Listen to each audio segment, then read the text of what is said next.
Kita ulang kembali sejumlah berita pilihan dari Bali.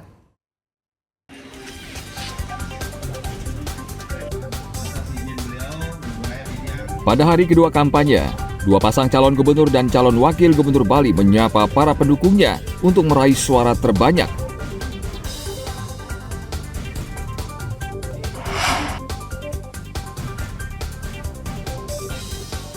Jelang pilkada serentak, 3.500 pemilih baru di Karangasem belum memiliki EKTP.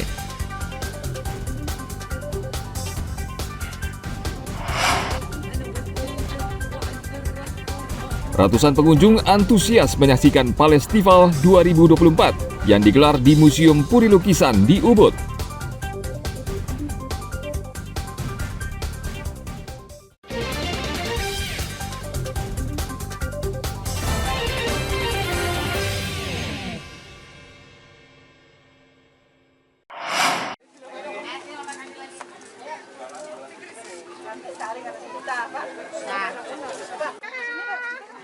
Sebagian masyarakat Bali memanfaatkan Hari Umanis Galungan untuk berlibur ke sejumlah tempat wisata di Bali.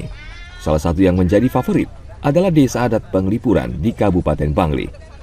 Mereka membawa anggota keluarga setelah seharian sibuk dengan berbagai kegiatan saat menyambut Hari Raya Galungan. Saat Hari Umanis Galungan, Desa Penglipuran selalu ramai, baik oleh wisatawan domestik maupun wisatawan mancanegara. Menurut manajer Desa Wisata Penglipuran, Iwayan Sumiarsa, saat Hari Raya Galungan, kunjungan wisatawan meningkat mencapai sekitar 4.000 wisatawan per hari. Dan saat Umanis Galungan, jumlahnya semakin banyak, hingga tembus 5.000 orang per hari. Padahal hari biasa, jumlah wisatawan ke desa adat ini hanya berkisar 2 hingga 3.000 orang per hari. Tren kenaikan dari kemarin.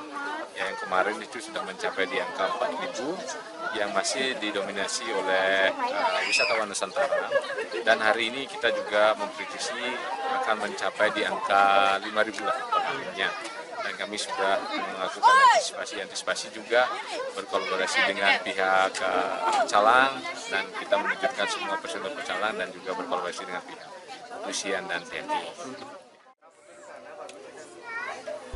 Nama Desa Penglipuran sudah terkenal hingga ke mancanegara sebagai desa terbersih di dunia. Tidak heran Desa Penglipuran tidak pernah sepi, apalagi saat hari libur seperti saat ini. Tinggal para pengelola desa menjaga dan memelihara desa adat ini agar citra Desa Penglipuran tetap terjaga. Tim Liputan melaporkan dari Kabupaten Bangli.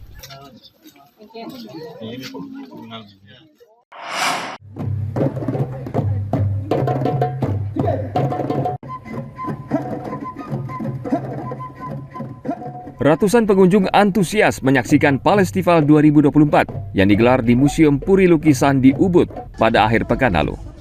Di tengah konflik yang berkecamuk di Palestina, festival ini menjadi daya tarik tersendiri bagi masyarakat untuk mengenal Palestina dari dekat melalui seni dan budaya. Sebagian besar pengunjung adalah wisatawan asing yang begitu antusias melihat pagelaran yang digagas Stay Human Collective. Palestival 2024 menyuguhkan pentas musik, tarian, kerajinan khas Palestina, film, hingga kuliner khas negara ini. Salah satu yang menarik adalah stand di mana anak-anak melukis di atas media layangan. It's a beautiful way for the children to get involved, to get to know about what's happening in whatever capacity, they're able to understand, and just to be creative, So what we thought about that is showing solidarity with the children of Gaza who often fly kites. So that's what they're doing out there, and I can show you. My hope for this festival is that, first of all, it showed people that Palestinian culture does exist. Hopefully it will keep on existing. There is a community, there are people here who are not Palestinian, but who are in full support of the Palestinian people and against the genocide currently happening. And so I hope that if anything, this festival is making sure to keep talking about the issue and to keep representation alive. Juga yang tidak kalah menarik adalah stand kuliner. Pengunjung bisa mencicipi masakan khas Palestina secara gratis. The purpose of this festival culture and heritage. To bring the beauty of it, it's a very important part in the world, and there is so much beauty in it. There is troubles, but there is so much beauty. So what we're trying to show is the beauty of the culture, of the heritage, of the history. You go 10,000 years ago, bisa.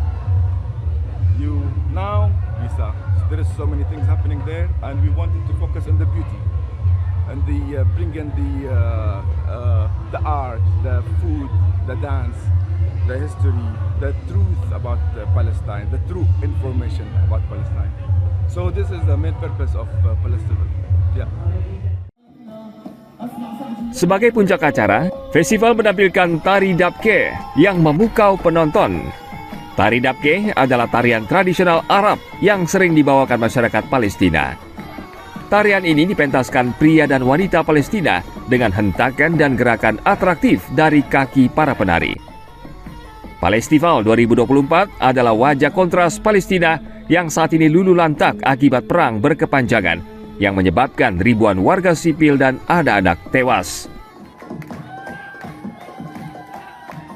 Tim Liputan melaporkan dari Kabupaten Gianyar.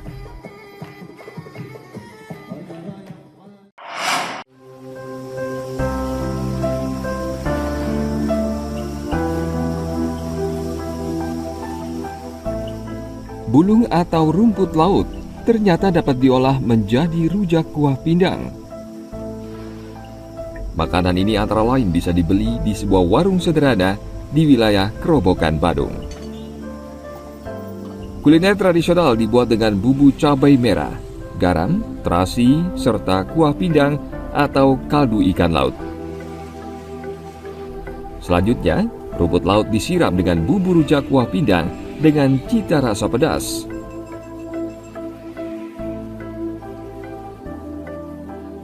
Jadi ini pakai rumput laut ya Bu ya? Rujak rumput laut namanya Bu ya? Iya. Ini berapa Bu dijual per porsi Bu? Satu porsi 5.000. 5.000 ya? Ya. Ini campuran pertama apa dulu dicampur Bu? Itu aja.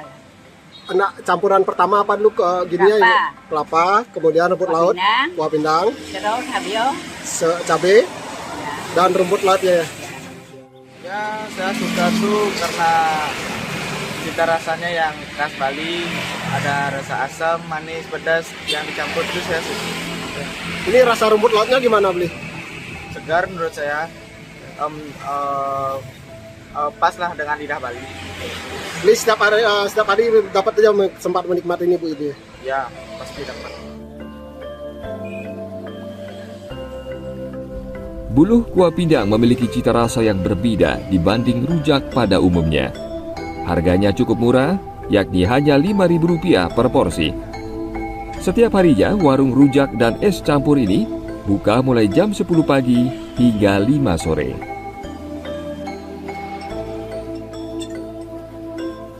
Tim Liputan melaporkan dari Kabupaten Badung.